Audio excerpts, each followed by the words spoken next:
Welcome to the Rude Dog Show. This is Rudy Reyes. Sorry about the technical difficulties. I can't even say technical right now. It's kind of interesting. This is live here. We're live on all platforms for that matter.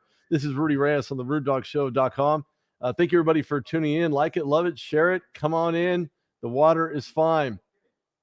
There's a lot of interesting things. I can go over memories of the NFL draft and what I remember most. And of course, it's running from the media workroom all around town in order to interview players and see where they're at. And here to kind of join me in all of this would be Chris Foster, who should be on momentarily, as well as Chris Fernandez of ESPN El Paso. They just happen to be sitting across the way. And it was kind of interesting to have this conversation with them because when you look at the type of draft picks that were had by various teams, there was a lot of questions in regards to why Malik Willis, lasted to be on the board till the third round or late third round and picked up by the Tennessee Titans overall.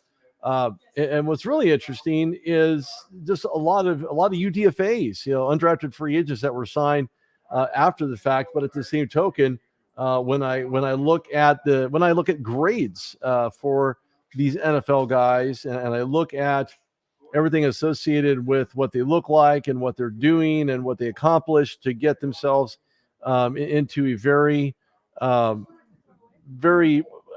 well-deserved plateau, and albeit the NFL. I'm going to add somebody to the stream here. All right, I'm canceling. I can't. We did have somebody here. I tried to add it stream. But needless to say, the NFL is very interesting.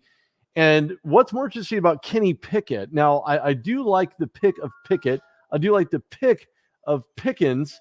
And of course, the Pickens weren't even getting slim at that point when you look at the NFL. I like Kenny Pickett on paper. I certainly do appreciate what he had done for Pitt, as we are live here on the RudeDogShow.com. Live, yes, L-I-V, live. We are live on the RudeDogShow.com on StreamYard. Come join the conversation. Talk about your favorite draft picks, what team, and we'll talk about it. We'll discuss it. But Kenny Pickett, certainly a guy I still have questions about. I'm not going to say that he's not the guy for the job. He's not the heir apparent to Ben Roethlisberger. That remains to be seen. But I do like the pick. I like the fact alone that when you look at how they're going to race and bring him up into the Steeler way, so to speak, and take him over from a door next door, which happens to be where the Steelers play at, is going to be quite interesting. I like his mechanics. I like what he does outside of the pocket. There was rumors about his hands being too small. I don't know anything about his hands being too small. I think it's more about being live and being more received inside of the system and how he can complete those passes, what he could do with the ball. Nobody needs untimely turnovers. And of course, when we look at various things in regards to the draft, it makes you wonder exactly what the Cowboys were thinking when they picked up offensive line Tyler Smith. Steve Foster joined me earlier on the Rude Dog Show. We were talking online and offline in regards to them being able to trade down as an example. They acquired Tyler Smith. Okay, they could have probably drafted down. Steve wasn't really high on him. I wasn't really high on him to begin with. But I think more importantly, he does have some upside. What that looks like, I'm not quite sure. But I do like his upside and what he brings to the table.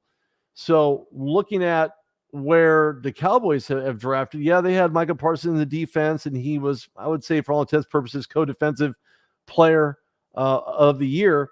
A lot of things to be considered when you look at how and what he brings to the table in the second year. Is there a curtain call for Micah Parsons? They did end up picking Sam Williams. He's an edge rusher, which is much needed. And I think that when you look at his style, other teams passed on him, and that's perfectly, it happens all the time. It happens consistently. And overall, I look at the Cowboys pick, and I look at what they continue to pick. They really need it because they lost to Amari Cooper. They acquired Jalen Tolbert. He's a guy who is very highly touted by Jerry Jones. It was a system out of the Sun Belt Conference. Anybody ever heard of that?